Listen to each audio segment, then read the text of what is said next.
Ladies and gentlemen, the 2012 Alumni of the Year Award, Derrick Brooks.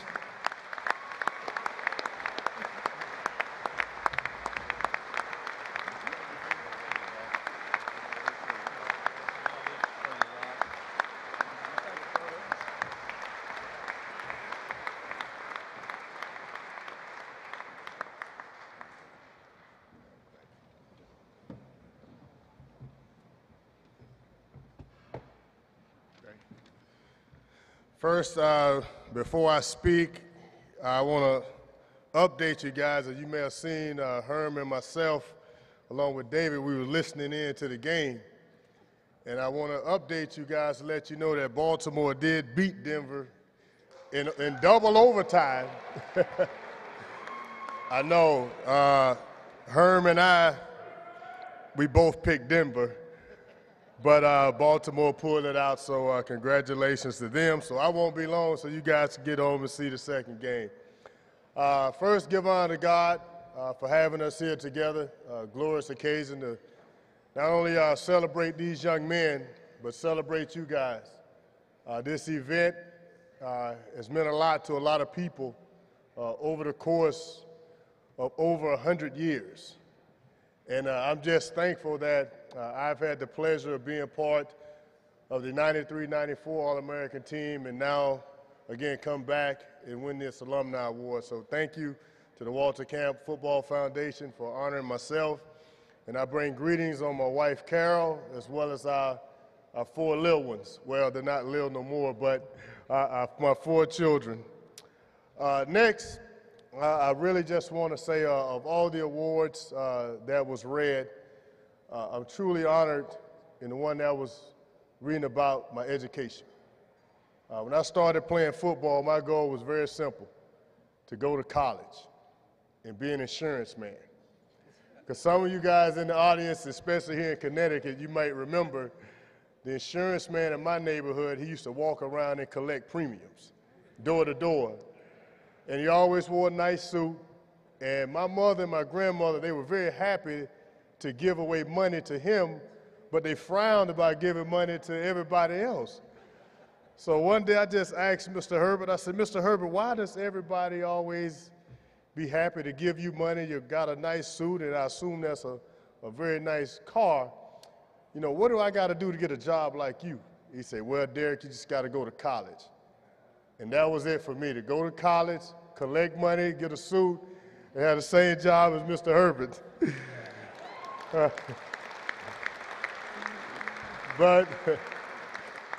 But as God have it, my talents on the football field obviously earned me the opportunity to go to college. And when I went to college, I promised my mom that I would finish with a degree. And I got my degree being the first in the family, and that was for her. But I learned a lesson my first couple of years in the National Football League, that the NFL simply stands not for long. And I had the pleasure of having Coach Herm Edwards early on, was a part of that staff, and Coach Edwards gave a very humbling speech to some young men at the time, and that they were presented with other options besides playing football. So as I kind of listened in on that conversation, I said, oh boy, I need to go back and get further educated. So I went and obviously got my master's, and that's what I'm most proud about, because even though that little leather ball, all of us played football and it brought us here together, but football opened so many other opportunities for me. It opened the opportunity to have relationships. And that same football got you guys in this room as part of a big fraternity of relationships. And as I speak now, I just challenge you young men. If you look at that list, a lot of people that have come through this as an All-American team played in NFL, and some are currently playing. And that's a good start. But as you embark on your dreams and you guys prepare for the combine, you guys prepare for the draft, and I was telling my fellow Florida Stadium, Mr. Warner, about size and how that motivated me. Don't let nobody tell you can't achieve your dreams. Don't let nobody ever tell you that. When I came in this league as a 230-pound, 6-foot linebacker, they told me that the league didn't have a place for me. And all I just wanted was one opportunity to showing that I'll play my way in the NFL. And the Lord has anointed me 14 great years, and the resume speaks for itself. But along that way, I had a chance to constantly improve myself, prove to me, and embark on having relationships with others that when my time was up, that everybody that I wanted to come in contact with said that they had a positive experience by coming into contact with Derrick Brooks. And that's the way that my father raised me, as he whipped me in front of my 5th grade class for being a class clown. That's what he wanted as he looked down upon me. Parents, don't try that today, we'll go to jail, I promise you. Don't try it. I threatened my 7-year-old daughter with it, and the first thing she said was, "Daddy, you'll go to jail." But it worked for me. But you guys, enjoy the ride along the way, because this journey is short. Again, I was blessed to play a lot of football in a lot of games, and so are these other alumni out here. But 14 years is such a small, minute part of time. Playing football is not going to be forever. You got to live the rest of your life. So maximize and capitalize on those opportunities, not just, as I say, on the field, but off the field. Somebody reach out, shake their hands. Treat them like you want to be treated. Whether it's a teammate, whether it's alumni, but you never know when those paths are going to cross. So I challenge you guys to seriously think about it, because it's very humble. And I know Coach Herm, he'll definitely speak on this, I promise you. But it's a privilege to wear that shield. That shield don't owe you nothing. You're not obligated at all. Players come, players go. But it's a privilege to play in the NFL, and don't ever lose sight of that, because the minute you lose sight of that privilege, someone else is coming in this league will bite your back. And do not let football define you.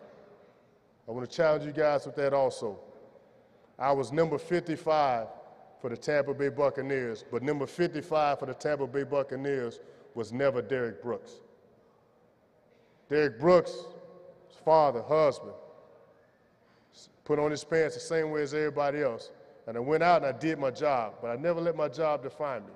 So don't you guys get lost into the moment and believing that when you're wearing that jersey, you're wearing that number, that's not who you are.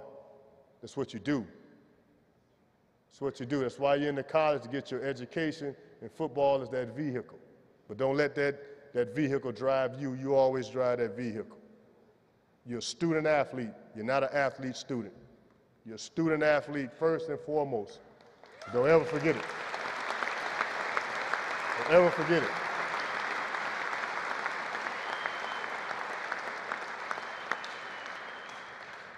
And I don't want to sound like I'm preaching, but I'm just sharing with you that words that were shared to me. Character counts, integrity is important, and believe me, your reputation, it repeats itself. And as our high school coach, I didn't get a chance to write his name down. He said something very defining, but I want to tell you how I summed it up, what he was saying about the importance and the price of victory. I'll simply say this, guys, the price of victory is very high, but so are the rewards. That's why the price of victory is not for everybody, it's for somebody. You guys remember that. Thank you for having me. God bless you.